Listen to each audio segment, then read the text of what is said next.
The next day, there was no sign of the vampires. None at all.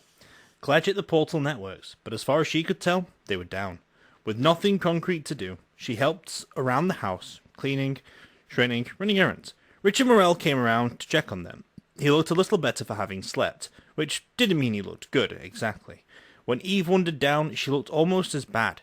She hadn't bothered with her goth makeup, and her black hair was down in a lank, uncombed mess. She poured Richard some coffee from the ever-brewing pot, handed it over, and said, "How's Michael?"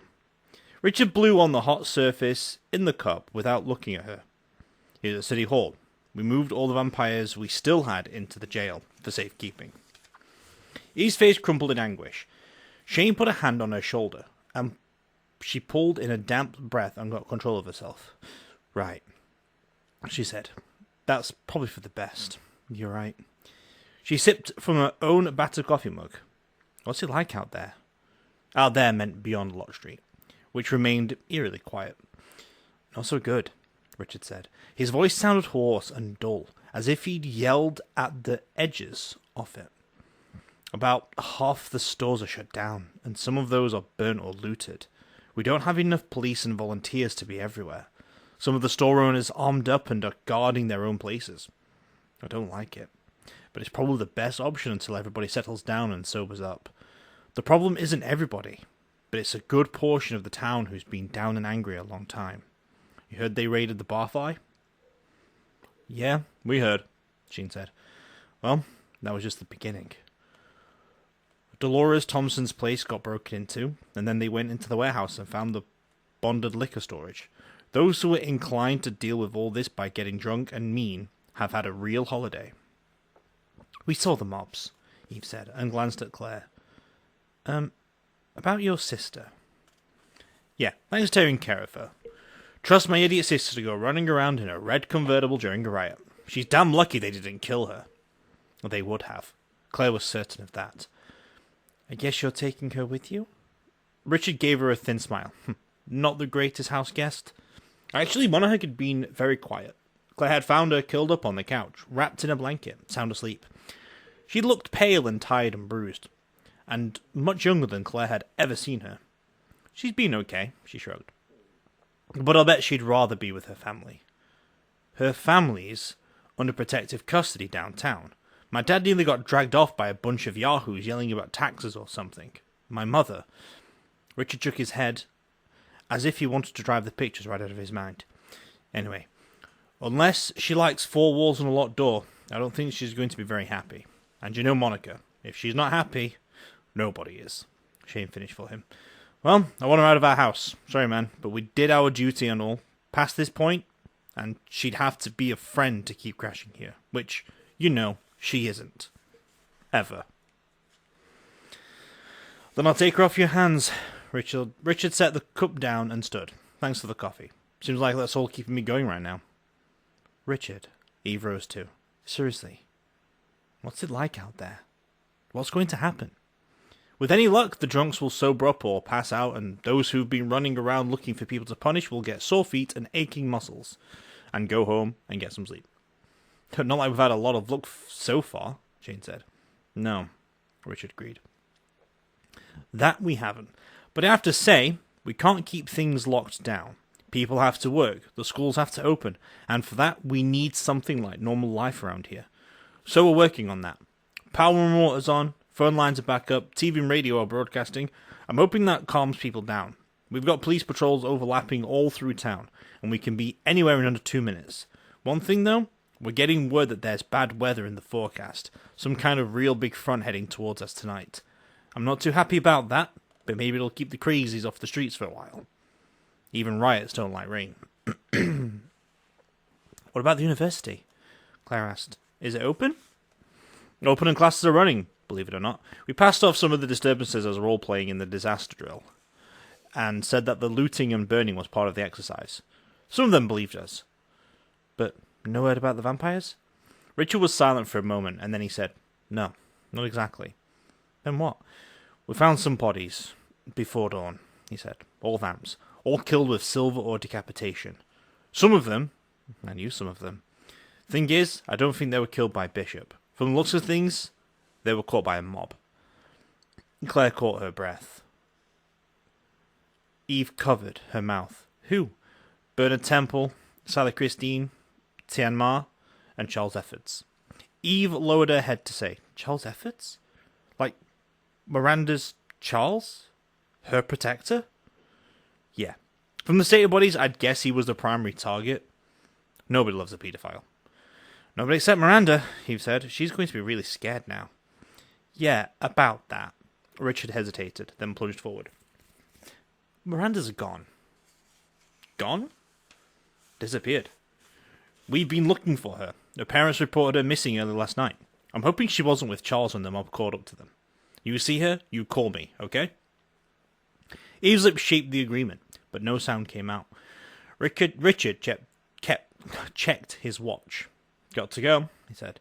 Usual drill. Lock the doors, check IDs on anybody you're not expecting who shows up. If you hear from any vampire or hear anything about the vampires, you call immediately. Use the coded radios, not the phone lines. And be careful. Eve swallowed hard and nodded. Can I see Michael? He paused as if that hadn't occurred to him, then shrugged. Come on. We're all going, Shane said. It was an uncomfortable ride to City Hall, where the jail was located, mainly because although the police cruiser was large, it wasn't big enough to have Richard, Monica, Eve, Shane, and Claire all sharing the ride. Monica had taken the front seat, siding close to her brother, and Claire had squeezed in with her friends in the back. They didn't talk, not even when they cruised past burnt-out, broken hulks, homes and stores.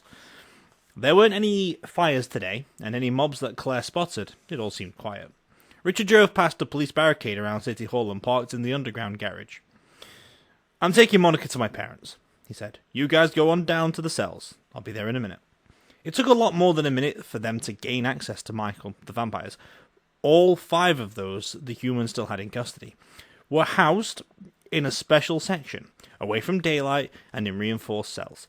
It reminded Claire, with an unpleasant lurch, of the vampires in the cells where Mernin was usually locked up for his own protection. Had anyone fed them? Had anyone even tried? She didn't know 3 of the vampires, but she knew the last 2. Sam, she blurted, and rushed to the bars. Michael's grandfather was lying on the bunk, one pale hand over his eyes, but he sat up when she called his name. Claire could definitely see the resemblance between Michael and Sam, the same basic bone structure, only Michael's hair was a bright gold and Sam's was red. Get me out, Sam said, and lunged for the door. He rattled the cage with unexpected violence. Claire fell back, open-mouthed. Open the door and get me out, Claire, now!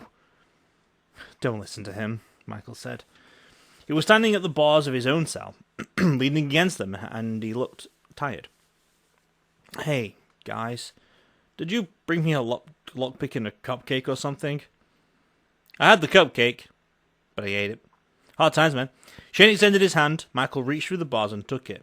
Shook solemnly, and then Eve threw herself against the metal to try and hug him. It was awkward, but Claire saw the relief spread over Michael.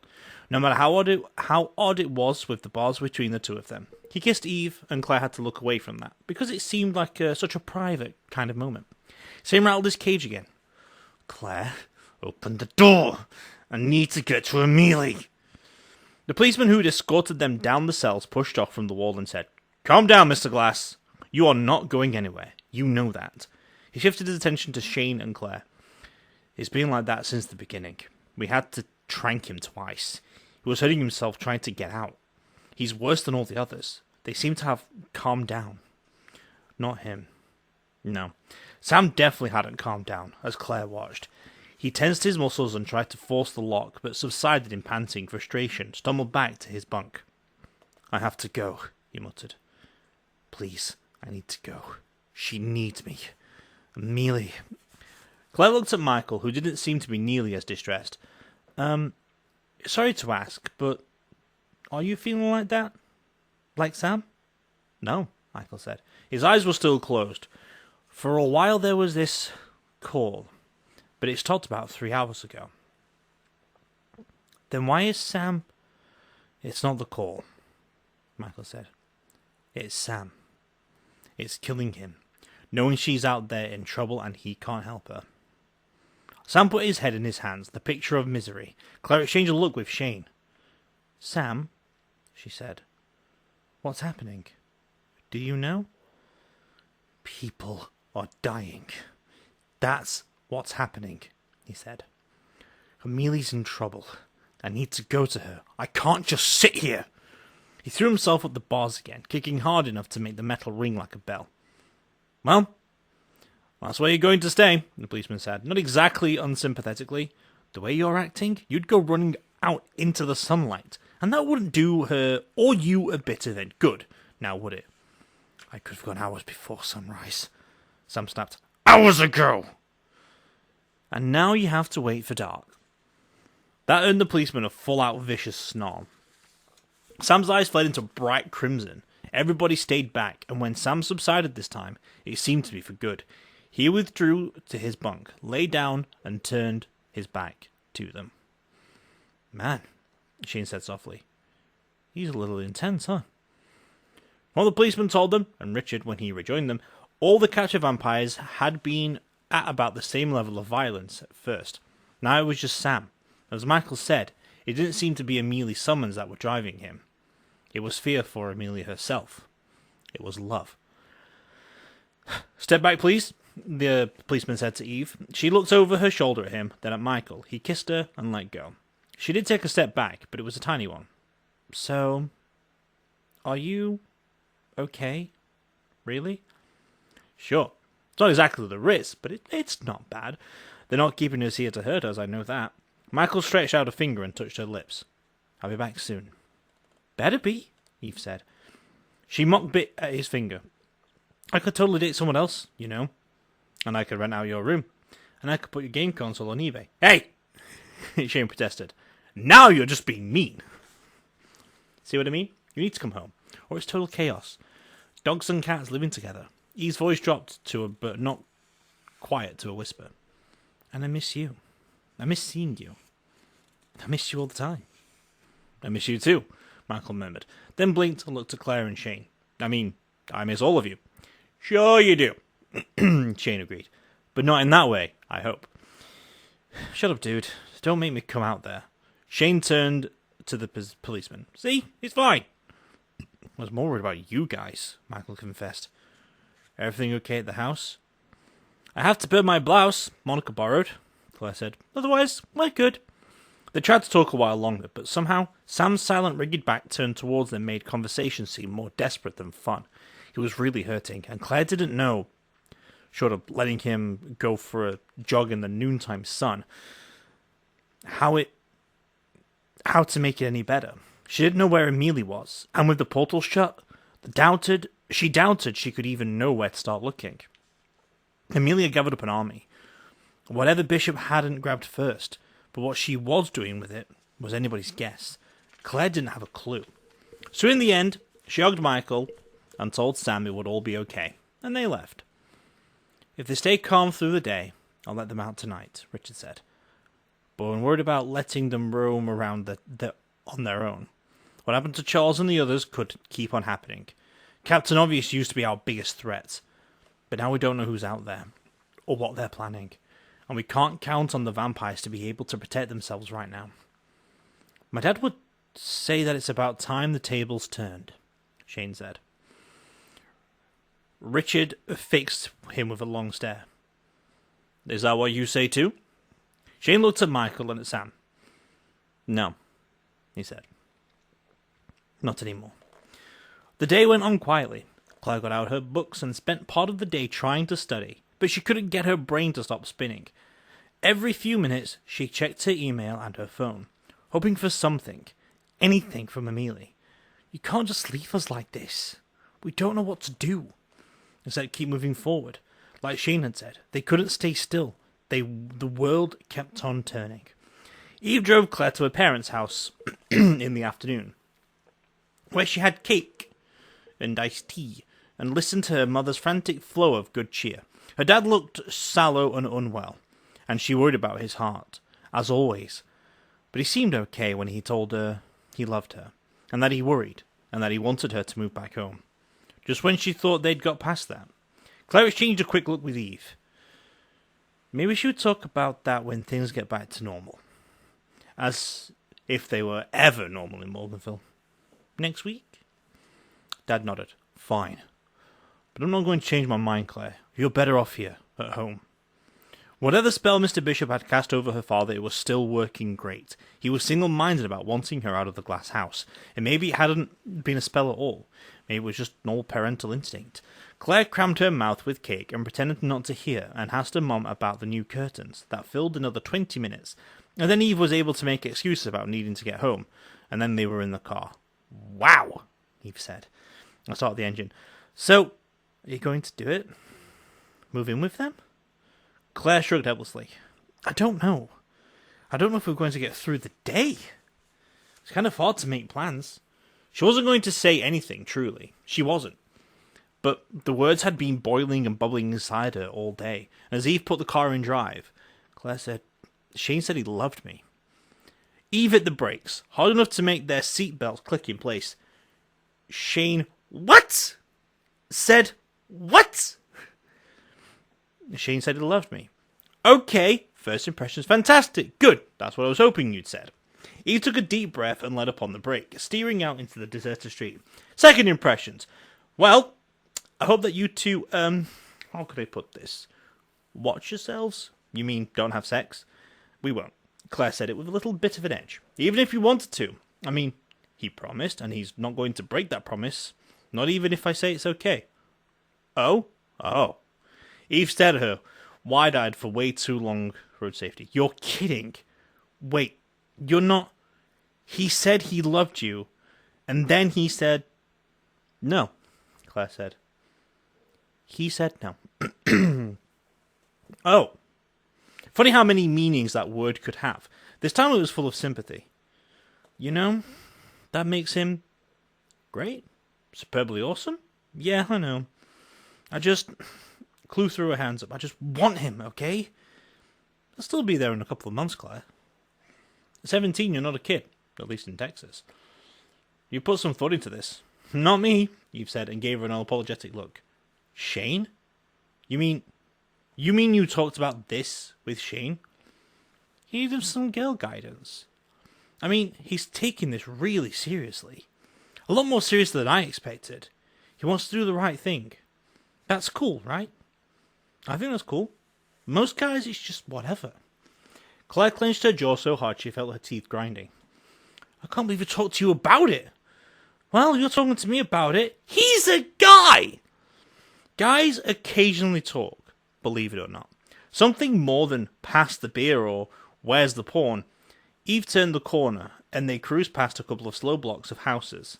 Some people out walking in an elementary school with a temporary close sign out in front. You didn't exactly ask for advice, but I'm going to give it. Don't rush this. You may think you're good to go, but give it some time. It's not like you have a sell-by date or anything.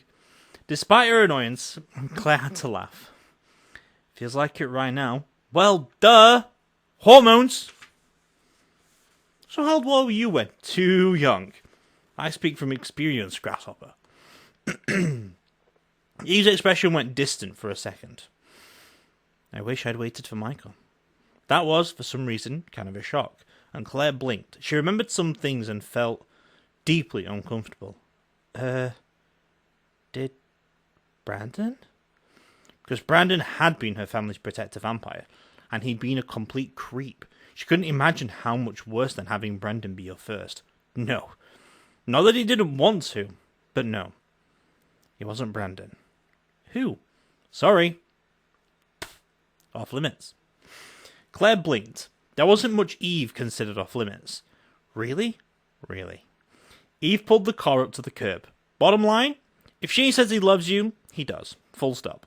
He wouldn't say it if he didn't mean it. All the way. He's not the kind of guy to tell you what you want to hear. That makes you really, really lucky. You should remember that. Claire was trying, really, but from time to time the moment came back to her, that blinding, searing moment when he'd looked into her face and said those words, and she'd seen that amazing light in his eyes. She'd wanted to see it again, over and over. Instead, she'd seen him walk away. It felt romantic. It also felt frustrating. On some level she didn't even remember feeling before, and now there was something new. Doubt. Maybe that was my fault.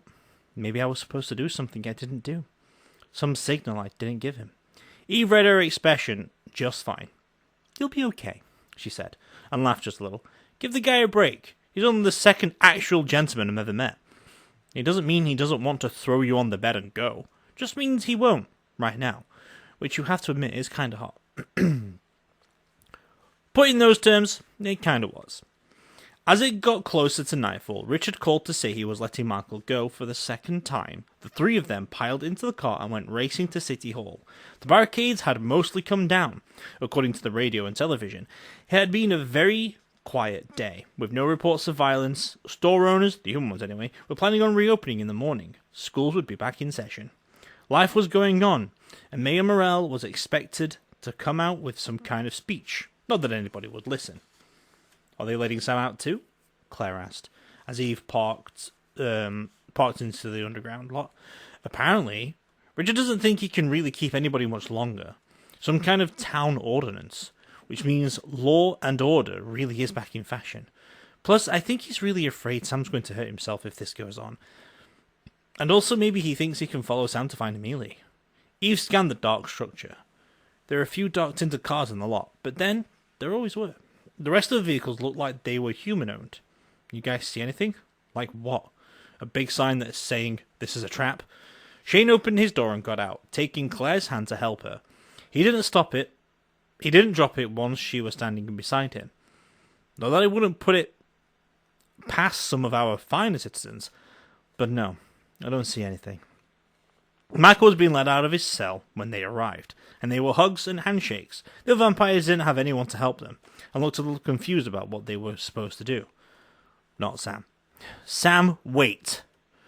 Michael grabbed his arm on the way past, dragging his grandfather to a stop, looking at them, standing together. Claire was struck again by how alike they were. And always would be, she supposed, given that neither of them was going to age anymore. You can't go charging off by yourself. You don't even know where she is. Running around town on your white horse will get you really, truly killed. Doing nothing will get her killed. I can't have that, Michael. None of this means anything to me if she dies. Sam shook Michael's hand away. I'm not asking you to come with me. I'm just telling you not to get in my way. Grandpa. Exactly. Do as you're told. Sam could move vampire quick when he wanted to, and he was gone almost before the words hit Claire's ears, a blur, heading for the exit. Someone's trying to figure out where she is from where he goes, Shane said. Unless you've got light speed under the hood of that car, Eve. Michael looked after him with a strange expression on his face. Anger, regret, sorrow. Then he hugged Eve closer and kissed the top of her head. Well, I guess my family's no more screwed up than everybody else's, he said. Eve nodded. Let's recap. My dad was an abusive jerk. Mine too. Shane raised his hand. Thank you.